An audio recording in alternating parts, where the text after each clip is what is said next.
Wake up, guys! More ImAllexx drama just dropped, but this time it's going to be a little bit confusing, so you're going to have to try to keep up with me as best as you can.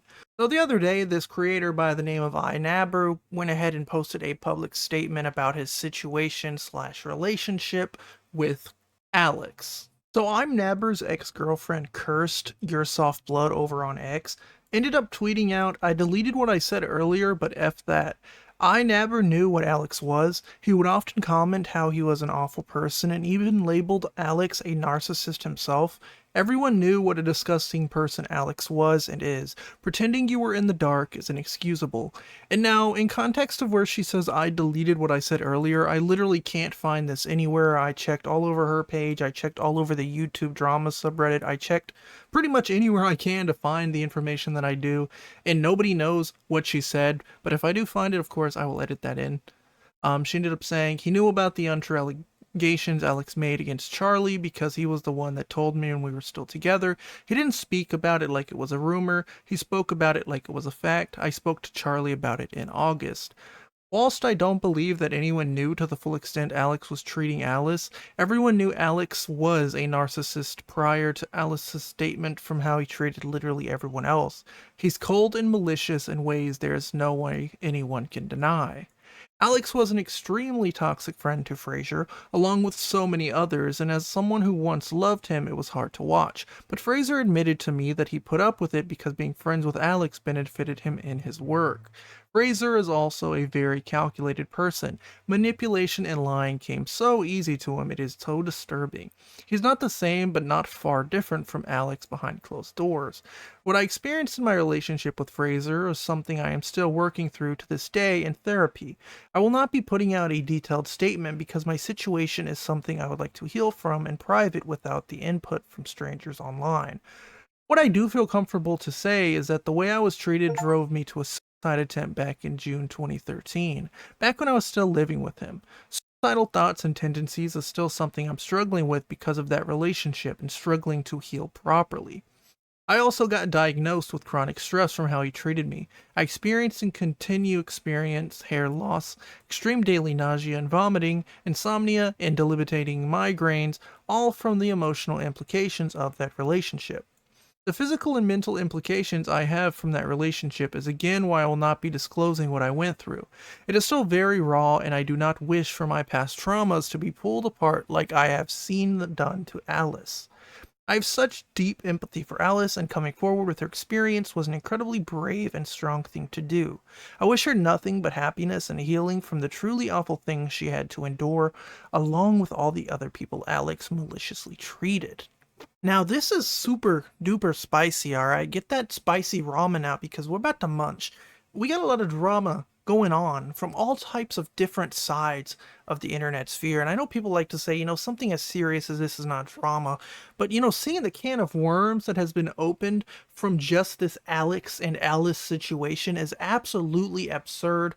Other commentary channels are taking shots, getting strays thrown at them. We had iNabber, who was someone who just dropped a simple little post saying, like, yeah, I worked with the guy, didn't know much about him. And now his own ex is coming out and calling him a and saying he caused her to do some of the same things that Alex ended up causing Alice. And this is such a crazy predicament that nobody would have ever thought. And it all changed because Alice, came forward with her 82-page document, which, of course, we are all happy for. But it is such an interesting thing to see all of these people are coming out now. And so many of these commentary channels, whether, this be true or not, are being, brought to the limelight, put on the spotlight of all of these crazy allegations. So iNabber would end up dropping his own 18-page document that we're going to read, of course, saying brief disproving of the allegations made by Kirsty.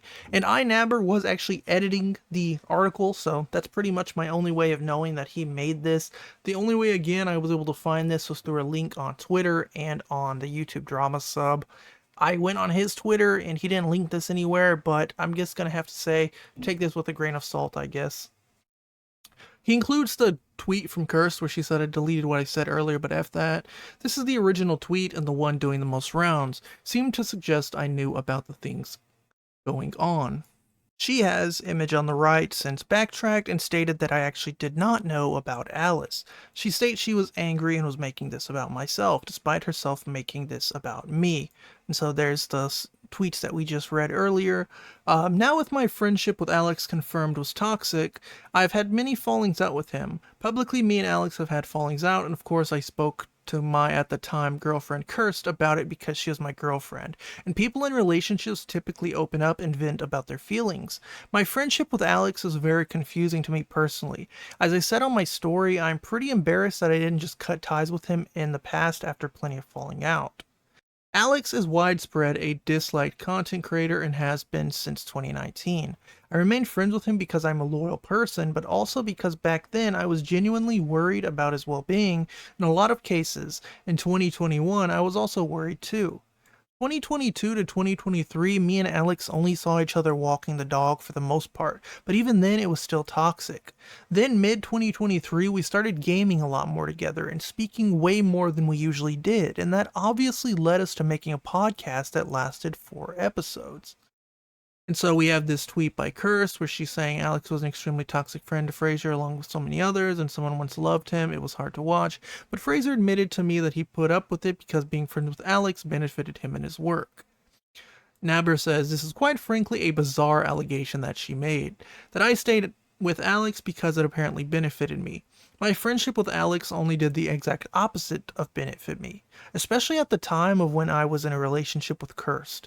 I don't really want to be speaking too much about numbers, but the reality is Alex's channel has been bleeding subs for 5 years, nowhere near his relevance in 2018 and a widespread disliked creator.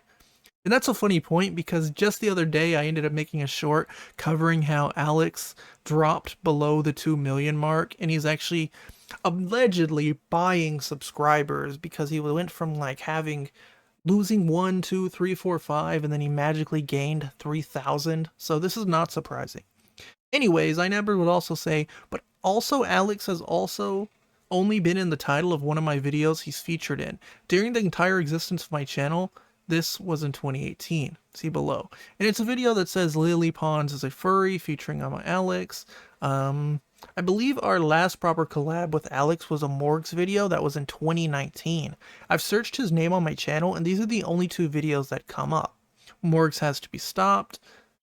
As you can see, Alex really did not benefit my channel. I went and checked his main channel, and during the period I dated Kirst, which was January 2022 to early 2023, I featured on the ImAllexx YouTube channel 0 times. Our collab after that came in July of 2023, after we had broken up, which again I did not benefit from much at all. Next, we got a screenshot of ImAllexx's video, Colleen Ballinger's song Apology Got Even Worse, where we can see iNabber was credited right here, get Fraser to 1 mil. As you can see, this allegation is really strange to me. Yes, I regret being friends with Alex, but the suggestion I benefited with him is actually quite wild to me, considering it was a public thing of how disliked he was. I actually was seen as a bit of an idiot for remaining friends with him, and truthfully, that's a fair criticism. The next heading is the more serious stuff. Now for context, me and Kirst broke up in April 2023. Kirst moved into my flat very early on in the relationship after my request, due to some personal issues that I do not want to put into this document that Kirsty was facing. I thought it would be safer and better for her to live at my place, and she agreed. We eventually moved into a bigger flat in March 2023. We needed more space. I wanted a bigger spot. It made sense. During most of 2022, Kirsty didn't really have a space as we were living in a 2-bed flat and one of those rooms was my office. After we broke up, Kirsty remained living in my flat until December of 2023. I did not want to make her homeless, and she seemingly had nowhere to go as she wasn't connected to her family at that point. It would have been extremely unfair for me to kick her out, and I said at the beginning I'm happy for her to take as much time as she needs to move out, honestly thinking this would be a couple months. You'll learn why I changed my mind after a few screenshots.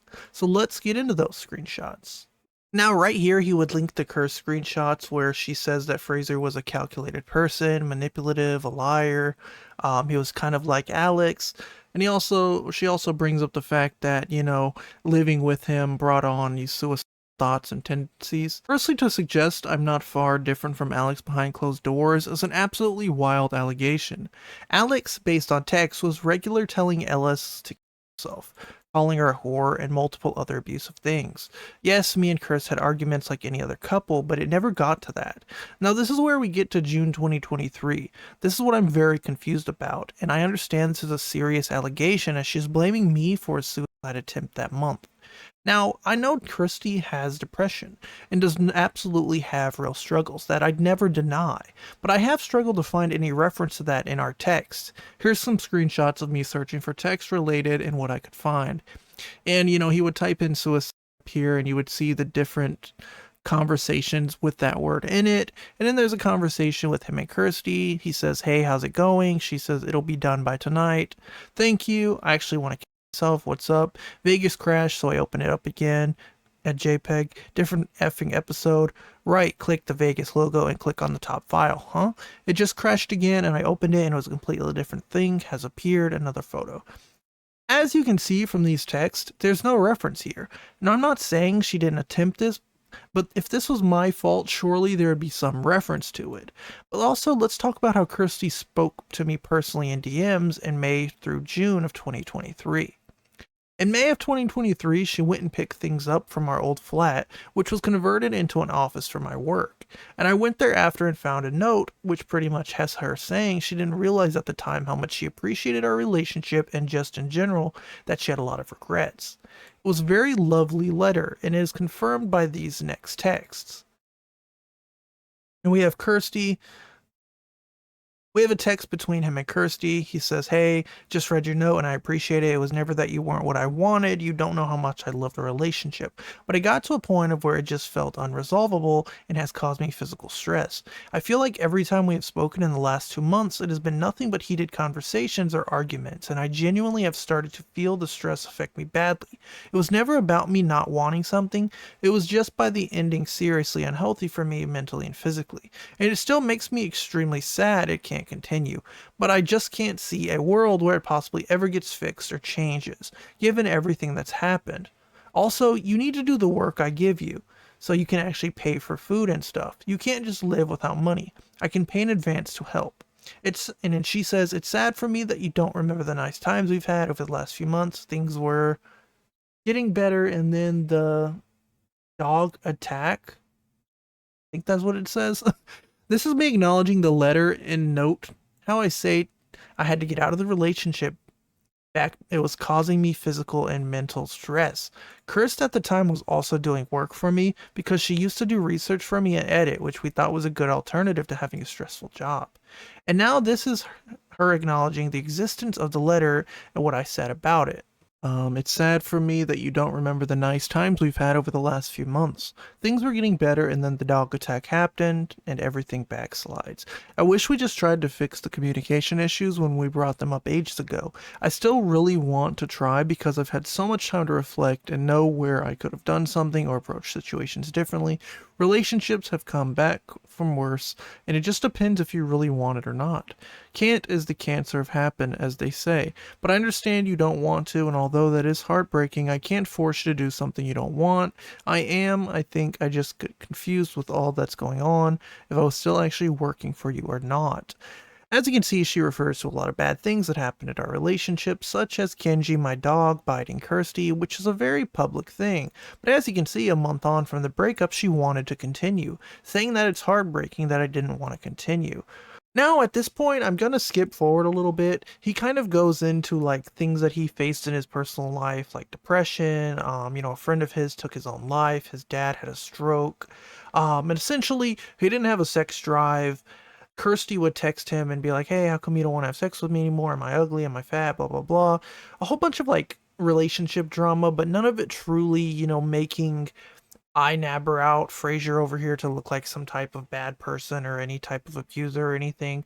So I'm just going to skip over that to save time. Again, everything's going to be linked down below.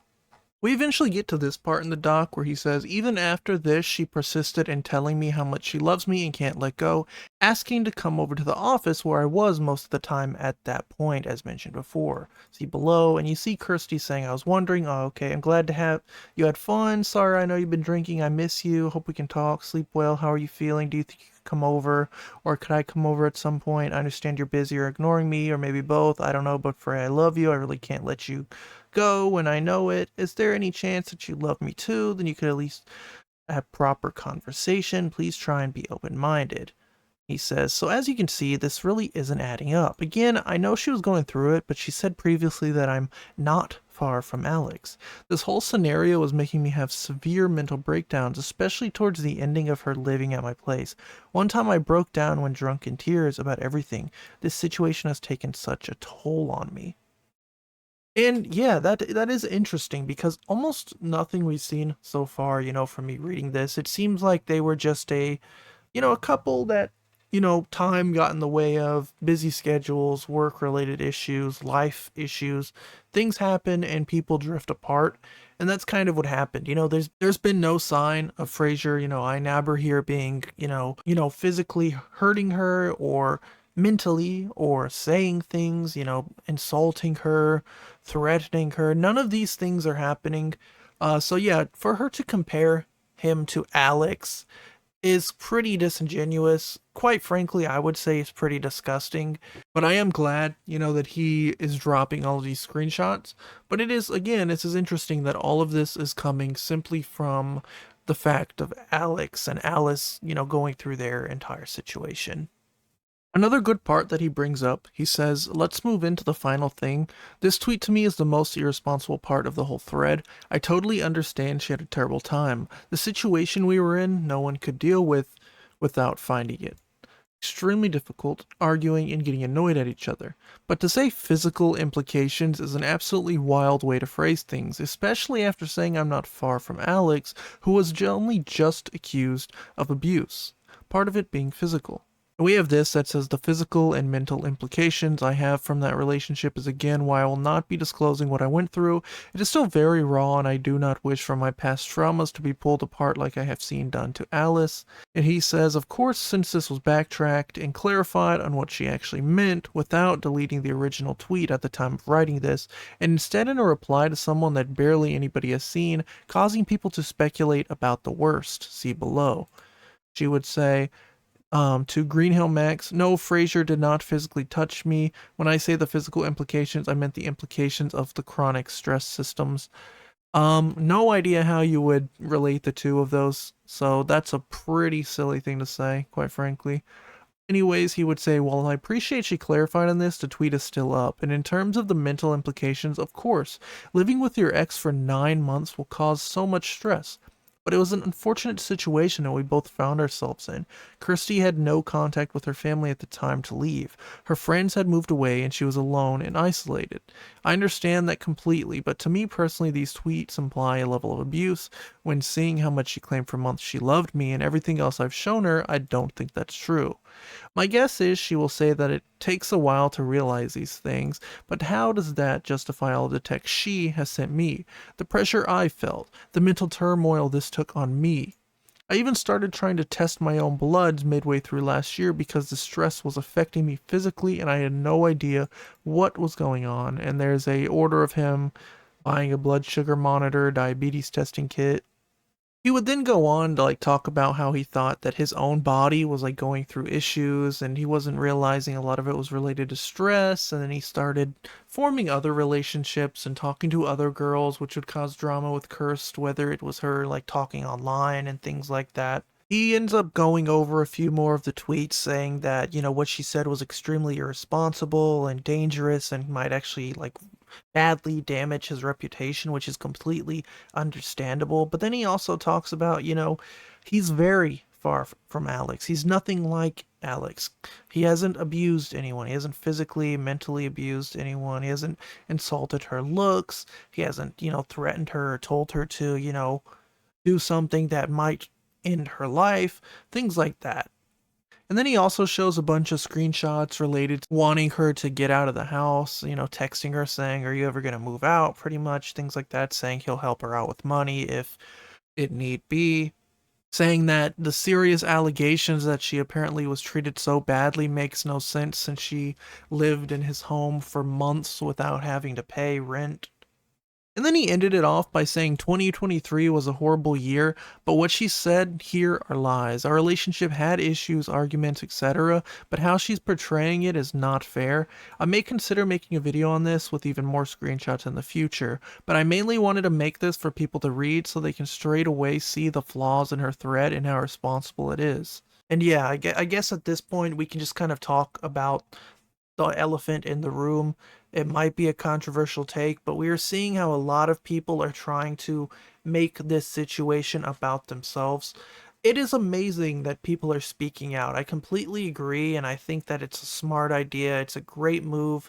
It takes one person to drop the first allegations and people follow. That's how issues get resolved. That's how people like Alex get called out and get brought to justice. But then you have situations like this where Kirst is taking a bad relationship that many people go through where things just don't work out and trying to compare iNabbers to a very, very bad person. And not bad as in he's mean sometimes and he's not so nice and he cheats once in a while. This is a man who physically and with words, abuses people and threatens their lives. And you have people like Kirsty, comparing innocent people to that, which is not acceptable. And before we wrap this video up, we have two new updates. So apparently Kirsty is blocking people who reply with criticism. This guy Samuel said Kirsty is apparently blocking people who speak out against her alongside turning off her replies. Irresponsible way to deal with something this serious. As you can see, it says your soft blood blocked you. And then it says who can reply, which is, the thing that common people do on Twitter when they don't want people to like call out things they say or, talk about it, have discussion. They just turn the replies off so you can only reply if you follow them. Another update, he says, I've been made aware of this TikTok too, where she suggests I shut her in a room, not allowed to make noise. We can see right here, it says, maybe my ex was just channeling Sabrina when he would shut me in a room for hours, not allowed to make any noise, and would shout at me for flushing the toilet. It says, what's being referred to is when I recorded a video, I would ask for no doors shutting, slamming because I was recording and my mic would pick these sounds up, which obviously wouldn't be good for a video. She's kind of implying something sinister here, but the reality is in 2022, we lived in a tiny flat and it was also my recording space for videos. I'm genuinely really confused as to why this is even being mentioned because it was literally just a case of, hey, could you be quiet for an hour and try not to make noise because I'm recording. The flushing toilet bit, again, some case as above. There were two toilets in the flat and the main toilet was next to my room. There was a toilet in the bedroom. This is just something harmless that has been blown up into something big. I'm genuinely so confused to why this is being made into an issue. I was doing my job in a flat originally lived in just by me. I invited her to live with me to get her out of a shit situation. It's sad it's been twisted into something else. And as somebody with a Blue Yeti microphone, I can completely understand why you don't want people making noises. Just me, my room gets extremely hot, and that's why sometimes you might hear like a weird hum in my mic, and that's because my fan is on, and sometimes it gets picked up by the mic. So if someone is outside my room or in my house, causing a ruckus, playing music, yelling, you guys will hear it. Or you won't because I'll have to, reshoot or have to edit it out. So I can completely understand. In regards to Kirst, yeah, this is just a complete situation of her trying to take all of these things and make herself into a victim, when in reality it was just a relationship that didn't work out well. And that's the end of today's video. We have a friend or a former co-worker, I guess you could say, of ImAllexx who had to address some allegations of his own that ended up stemming from the situation with ImAllexx and Alice. Now, I wonder if we will continue to see more people being brought up and drug into this drama. You know, there's a whole lot of people who know ImAllex, a whole lot of people in the commentary system and community. We still have to find out who the chick ImAllex is texting and has her photos saved and all that other stuff we've been hearing about, but this is where we're going to wrap it up today. I hope you guys were able to learn a little bit of something. As always, please like, please subscribe, and I hope to see you all very soon. Peace out.